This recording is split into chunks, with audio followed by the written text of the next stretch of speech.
Welcome to What's Your Story? I'm your host, Charlie Timmons, and every week I bring you a guest that's authentic, genuine, with insights and ideas that you can put into action in your professional life or your personal life immediately. And today is no different. My guest today is Joe Howard, the Profit Optimizer. More on that in a minute. He is the founder and jack of all trades of Advanced Absorbent Technologies. They produce absorbent personal care products for adults using a new technology that they developed. So I'm curious, Joe, welcome to the show. Thanks, Charlie. It's good to be here. And could you explain what Profit Optimizer means? I'm the guy that goes in and finds where the profit opportunities are and go for it. Sounds great. Can you get a little more specific, Joe? Sure. Basically what it is, you have to go in, look at the details of the company, see what they're doing now, what are their underlying beliefs, and start challenging them. Say, does this make sense? Does this not make sense? You look for the gaps. You look for where they're underperforming. And once you put all those pieces together and have that data, then I start looking for the creative ways to utilize that information to go after the marketplace in a better way. You've been in marketing a long time. So what is it that makes you different than other people that claim to be in the marketing field?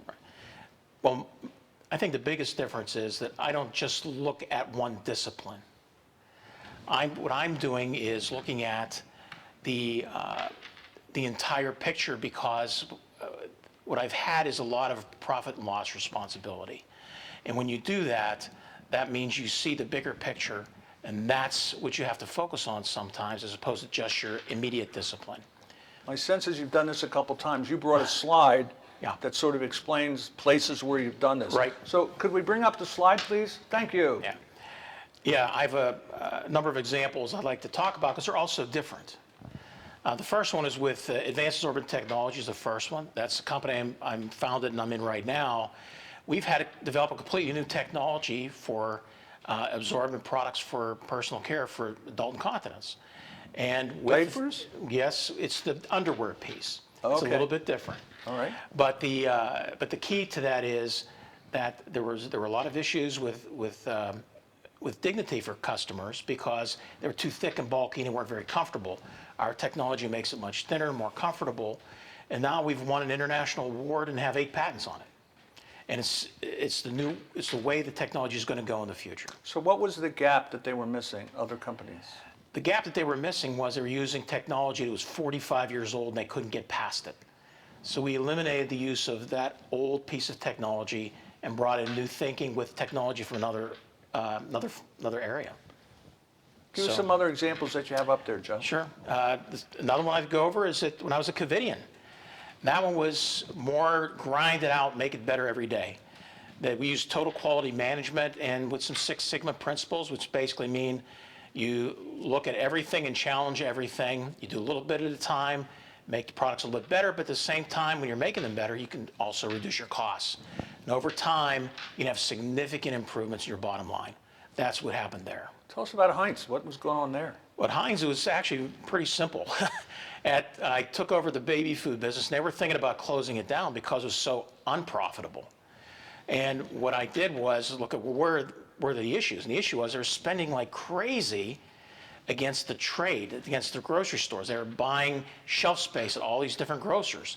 The major competitor was buying shelf space of this other competitor to attack you. We were attacking each other. Nobody was making any money. So I just stopped it. We made it 4 or 5 times more money that first year than we did the previous year. And it's all because just thinking rationally and looking at what the real problem was. So that old saying, that's the way we've always done it. You went against the grain. Exactly. I'm curious about Tyco. Yeah, well, Tyco, at the time they were buying everybody and their brother, and there's a lot of functional fiefdoms, I'd say. Everybody wanted to do their own thing and make their own money and get their bonus, and that's what they're going to do. And what I had to do, because that wasn't working, because we were limiting our growth. We were okay, but we were limiting our growth. So I went to the different department heads and said, look, if we put a team together, multifunctional team, we're all buying into the concept that we have of how we're want to build our business, and you empower them to make decisions, we could do it very quickly and make it happen. And that's exactly what we did. We finally got buy-in from everybody. They sent real quality people there, and it made a huge difference, and we really took off. So, And we hear a lot in the news today about medical device manufacturers. Yep. You actually worked in one. I did. I worked at DeVilbiss, and at the time it was, it had just been bought by a private equity group, and they were bleeding cash like you wouldn't believe. They were losing about $1.5 million a month. Really? And it was A only month? a month, and it was only about a $60-70 million business. Private equity people aren't that No, patient. they weren't happy with that. So I was brought in to help them fix that. And what we did was just look at where the problem areas were. They were selling to customers and losing money. We stopped that. They were buying materials they didn't really need. We stopped that to save some cash. We saw there was an incredible amount of service problems. So I created a team with the manufacturing group along with the marketing and sales team so that we could all work together. Because before, the marketing and sales people were telling them what to make. You're losing all the efficiencies from manufacturing. So we stopped that and got something to work together to make both people happy. So I'm hearing collaboration a lot. That's what I'm hearing. Collaboration is huge. But you worked in large companies, but you also worked in smaller companies, right? Yes, I have. Confab is a good example of one.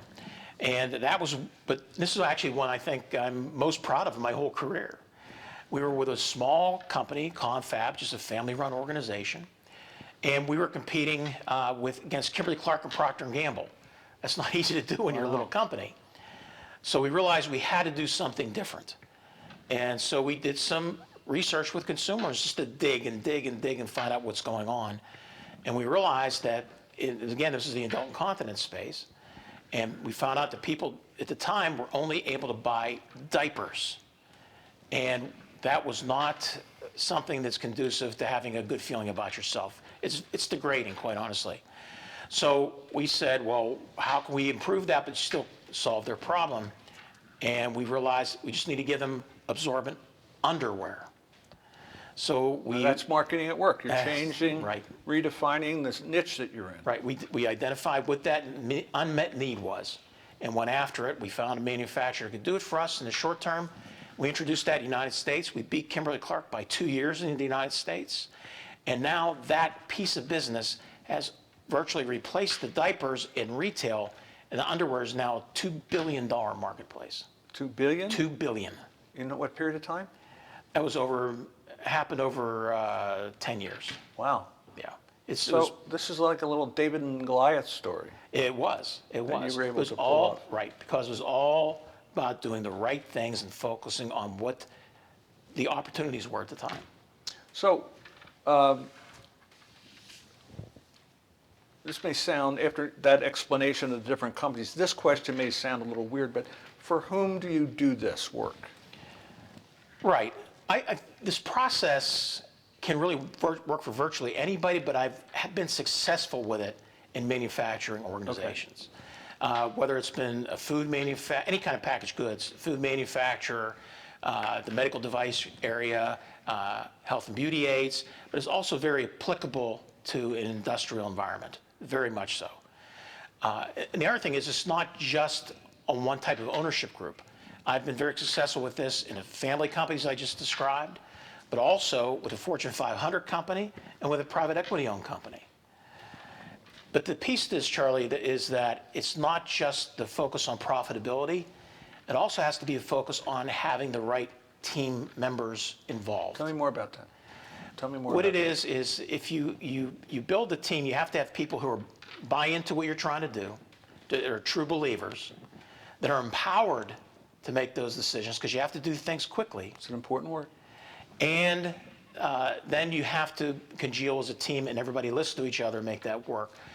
And quite honestly, sometimes people don't hold up their end of the bargain. You try and coach them, work with them. Sometimes that works. But if it doesn't, you have to replace them and get somebody who participates and understands it and really buys in and makes it all happen as well. That happens a lot when you're brought into an organization and you realize you don't have the right team, you have to bring in your own team. Right. A lot of people don't understand that's important because you've made a commitment. You've painted a vision for the owners or the private equity people to get them to a certain place. You need the right people in the right seats on the right bus. You're a big fan of that guy, Collins, right? Yeah, Jim Collins is definitely a big fan of his. But it's but you know, sometimes you need to do that, but other times you'd be surprised that there's real quality people in a lot of these companies that haven't been given the opportunity. And if you give them the right coaching, have them buy into what you're trying to sell to them and what the company's trying to convert to, sometimes you have real success that way as well. I'm going to put you on the spot. Give me a success story of you taking somebody, that diamond in the rough, Sure. and helping them realize their potential. Sure. Well, I had we had our business team going, and when I was at Tyco, and one of the members was from a manufacturing group. Very sharp guy. He was very good manufacturing. That wasn't his best area. He was really good at understanding the marketplace. So I brought him into marketing, and he's our star. So I was very excited about that, recognizing that talent and being able to utilize it. That was fortunate for him because in a lot of companies, they'll say, he doesn't fit, get somebody else, and he's gone. Right. And all that time, money, and energy you put into developing that person to get into the corporate rhythm Right. is gone. So it's almost like wasting money. Yeah, exactly. Because this guy knew the business, but he was better in this other area. We're going to have to take a break. We have sponsors that need to get their message across to our audience, but we'll be back. Please stay there. We'll be right back with Joe Howard and learn more about how he makes organizations successful. Thank you. I want to be a contender. I want a warm belly to sleep on. A big house. How do I look? Do I look good? I want to play hard. My nails done once a month. I want. I want a home. I just want a home. I want someone to love. Last year, more than 30,000 companion animals came to us without homes. 20,000 of them were felines. Let's make some homes together. Hello everyone, I'm Mark Iorio. I'm the host of Rainmakers Roundup right here on RVN TV. The show is about looking for people who are in competitive businesses that are doing something different and unique in the world of sales and marketing. Join me right here on Rainmakers Roundup on Wednesday mornings at 9 a.m. and then again on Thursday evenings at 6:30 p.m. right here on RVN TV.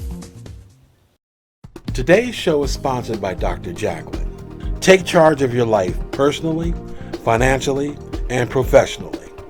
Visit drjacqueline.com to book an appointment today.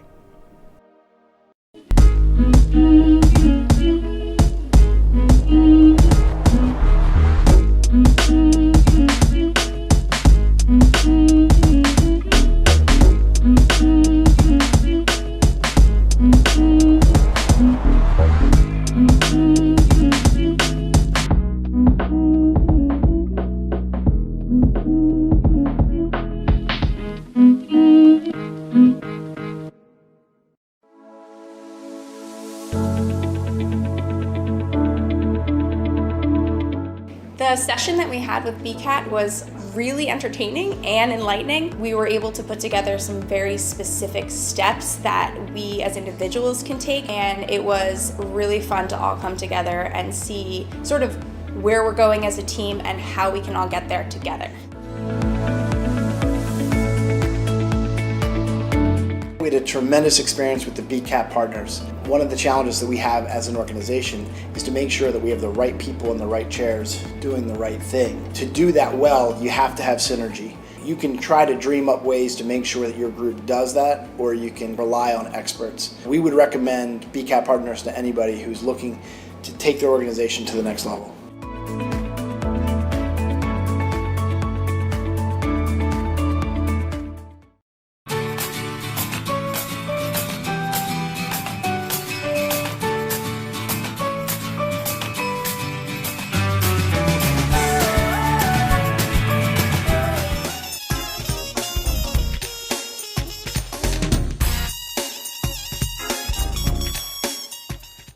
Welcome back to What's Your Story. My guest today is the Profit Optimizer. And in the first segment, Joe Howard has been explaining how he finds hidden opportunities, the stuff that's around the corner that we normally can't see. It's invisible in plain sight. Joe finds it, turns it into money. Joe, when did this competitive, try to make it better attitude show up in your life? Well, it really happened early on in my career when I was at Heinz. At that time, I was very focused on driving it forward and making things happen and making a name for myself, and I'm going to do it all myself. I'm going to make all this happen. And what I recognized is that, yeah, you can probably push things through, but the better way to do it in the way more productive way is to make sure you bring other people along with you that are buying into what you want to do. So how did you do that? How did you get them to buy in? Right. Well, the big thing was to have them understand what the strategy was that you're trying to utilize. Because a lot of times people are operating in a hole. They just are doing what they're told. When you get them to see the picture and how they fit in and why they're doing what they're doing, that brings a lot of the table to it. And if you empower them to make decisions and do things and hold them accountable to it, that's the other piece. And those two things working together can really make a big difference. And I'm glad I learned that early on, because that could have been a real impediment to my whole career. Today we're working with 5 different generations in the workplace. Yeah. And each generation has something of value to offer the other. Yep. If we don't tap into that, if we don't try to help them work collaboratively, the organization loses out. That's what the research seems to indicate. Why do you do this? What's driving you to operate this way? Because you're really adding a lot of value, Joe. Well, I'm at the heart of it, I'm a very competitive person. I want to win, and I don't like losing. And there is a difference, according to a couple of movies I've seen, they explain it that way. But the big thing of it is you have to understand what you're trying to win. Because profit is certainly a central part to it, but it can't be the only thing. You really need to think through, how are you getting the organization to win as well? How are you developing people? How are you helping them see the big picture? How do you keep them excited about what they're doing? You have to make sure that they know they're going to be evaluated based on their achievement and their effort, not on other extraneous things. So you're building a culture. Absolutely. I think it's absolutely central to having a successful organization. That's why you keep things going in the long term. So when you hear the word legacy, how does that relate to what you're trying to do? Legacy that word means a lot to me. It is leaving something behind that will be successful when you're gone. And the way I always think of it is, think of my business heroes. What would they think of what I'm doing? Who are they? So one is Michael Porter, the Harvard professor. Oh, yeah. Wrote the book Competitive Advantage. How would he think about how I'm evaluating these marketplaces and thinking things through? Another is Trout and Reese. They're the marketing gurus you may have heard. They wrote the books Positioning and Marketing Warfare, which are absolutely central to my thinking. And what would they think about how you're trying to position your company, where you're trying to drive it, how's the marketplace perceiving you? Correct. And the other one is, that you had actually alluded to earlier, is Jim Collins, who wrote the book Good to Great. And that is what I try to do in the organizations I'm in, is it may be a good, it may be less than good organization, but still make them great. What's his big line about seats on the bus and all? What's he saying? Oh, geez, there's so many of them. I don't remember the specifics, Charlie. But the key was that each company had to do something different, because they had to look at what was really working for them, what were their impediments, how did they find that solution, what fit the marketplace. It was all good stuff. And he had a concept of a humble leader. Yes, he certainly did. Because you don't, as long as I've known you, you're not led by your ego. No. That's my experience. No, you can be a charismatic person. That's a good thing. But you can't think that you never make a mistake, that your solution is the only right one. That's one of the benefits of working in business teams, is that you have people from other disciplines that are challenging you. Because you say, I want to get this done, the manufacturing guy is saying, what are you, crazy? I can't do that, but we can do this. Oh, and that's right, that's a better solution. So you have to keep your mind open and your ears open and really think it through and make sure it fits into your whole strategic plan. That quiet person in the back of the room may have a great idea, and if he's not included in the conversation, you'll never know it. Absolutely, and it's really, as many people might find, different functional areas have generally typically different personalities and how they deal with things. And I found in particular the R&D groups, very smart people, very scientific, very driven by the data, not always forthcoming in what they have to say. You kind of have to, it's not just them, it's other people too, but that's been my experience. Yeah, there are people who are reticent to engage and to talk, and they like their work to speak for itself. Right, exactly. And not everybody can read between the lines and understand the true value that they're offering. Apparently you have a way of pulling that out of people that will help the team. I like to think so. Well, your track record speaks to that. Right, well, it does. The key is that you really have to not only hear but listen. There you go. And make sure that people know that you've really heard them, and then take it or not, because it may not be the right thing. But as long as people feel that way and feel that you're trying to be fair, fairly represent them to the superiors in the company, that if you're working with the CEO and the idea came from the guy who's sweeping the floor, you make sure you give him the credit. Those kind of things are important to people. We hear a lot of talk today, especially with the gentleman you talked about marketing and branding and things of that nature. What is your value proposition? So how would you succinctly summarize that? Well, my value proposition really always comes back to how are you going to drive profitability at the company? That's really what it is. And sometimes it works through these great big aha moments, like creating a new marketplace. Right. But a lot of times it's just going to be grinding it out, this little win, this little win, this little win. But if you keep at it and keep at the process, things will build up, and over time you'll find out you're having a real profitable company. Well, I'm also hearing that you bring people along with you, Joe. Yes. You're not up on stage accepting an award. You're sort of putting them up on stage to accept the award. I think that's an important piece. I sense that. I can't remember who was the setup at some very smart person said, you're only as smart as the smartest person you have working with you. So I think there's a lot of truth in that. And if you're able to give people the credit, help them to feel good about themselves, it not only helps them succeed, but it helps you succeed, because people understand that you're that kind of leader that they want to work for. There's a lot of talk also about what kind of role you play. So a CEO of a startup is going to behave differently than a CEO of a turnaround. So how would you characterize your role? You used this word optimizer before. Does that have something to do with it? It does. I think no matter what position you're in, you have to challenge the status quo. Because people get so hung up on, or not hung up, but so used to doing things a certain way, and they see things a certain way. And sometimes that's correct, sometimes it isn't. And a lot of times you have to really dig through that and say, okay, what could be better?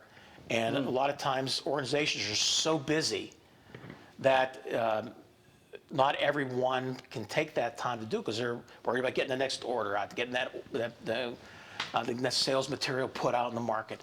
But you need to take some time, you need somebody to take that time and really look things through and challenge everything that's being done. Because I get a sense you're very strategic about everything that you do, but you're good at the tactical, the blocking and tackling, if you will. Yes, I am. Actually, as a matter of fact, everything I do actually reminds me of a game I played as a kid.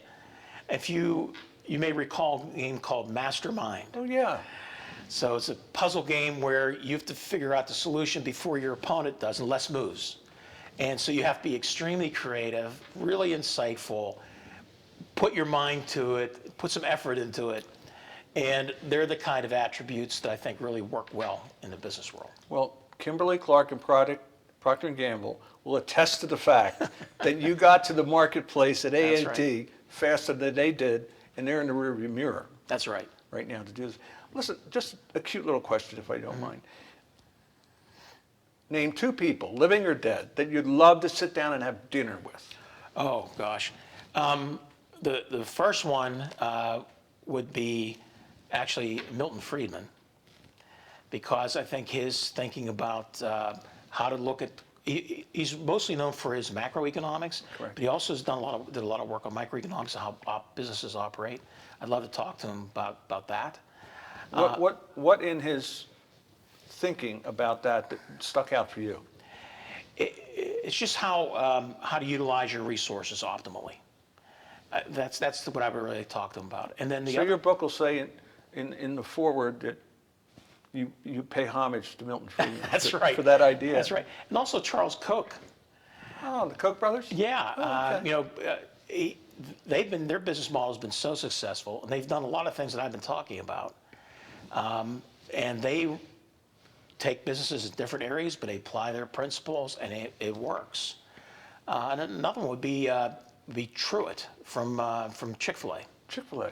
That Love the product. Right, and the whole operations, the way they do it, how they really keep the customer king, all those kind of things.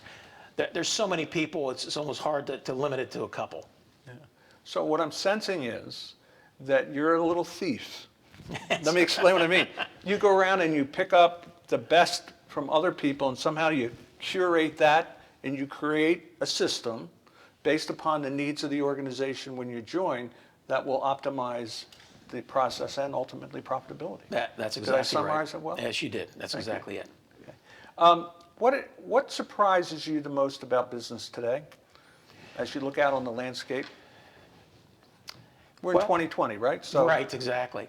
What surprises me the most is how successful the little guys can be in this marketplace. Because now with the advent of the internet, the little guys have a lot more power and influence depending on how well they execute. So in the old days, a lot of the big ideas had to come from the big guys. It doesn't have to be that way anymore. So the term disruption, so does that term apply to what you did at AAT? It does, because we're just a little tiny guy with bringing a new technology to the marketplace. And that's exactly it, because we were able to do it because other people were so entrenched in their old thinking that we were able to bring the new thinking. And now we think over the next 50 years, this is the direction the category is going to go, the way absorbent products will go. Mm-hmm. So I would like for you to tell me if you were to create a tagline for yourself. There's your name, Joe Howard. What would the tagline be? I keep coming back to that, the phrase, the profit optimizer. I feel like there needs to be a little bit more added to it, though, about utilizing the team. So somewhere along that line, Charlie. So I'm going to ask the audience if they have any ideas of how you could help Joe with his tagline. He would greatly appreciate it. Joe, we have to stop, but Okay. this is the point in the show where I give you an opportunity to speak into the camera at the audience and make any offer you want, make any statements you want to wrap up. Okay, that's great. As you can tell, I'm very excited about helping companies improve their profitability and finding out the best way to move forward. If you or you know anyone who is in a situation that would like to have some advice in that area, I'd love to meet with somebody and talk to them. I might be able to help. Well, you do that in the nonprofit area. Quickly give yourself a plug there. I do. I work with handicrafters in Chester County, where we employ 400 special needs adults, and it's a very exciting place. They do great work, have high quality output, and it's just a fantastic place to be in. And I encourage anyone who has an opportunity to make a visit and meet all the people that work there. So are you optimizing that world too? We are. Good for you, Joe. Joe, I want to thank you for coming Thank you. on the show. This has been a great, pleasant conversation with you. Thank You're you. a wonderful guy and you have a hell of a lot to offer. Thanks, Charlie. Appreciate Thank you it. very much. And I want to thank you for tuning in today. And as I said at the beginning, I try to bring guests who are authentic and genuine, that have insights and ideas that they want to share. They have to be vulnerable. They have to be open, as Joe was today, because you're going to benefit from it. So please, next week, tune in. I will have another guest and hopefully promise the same thing and deliver it. Thank you very much. Be well. See you next time.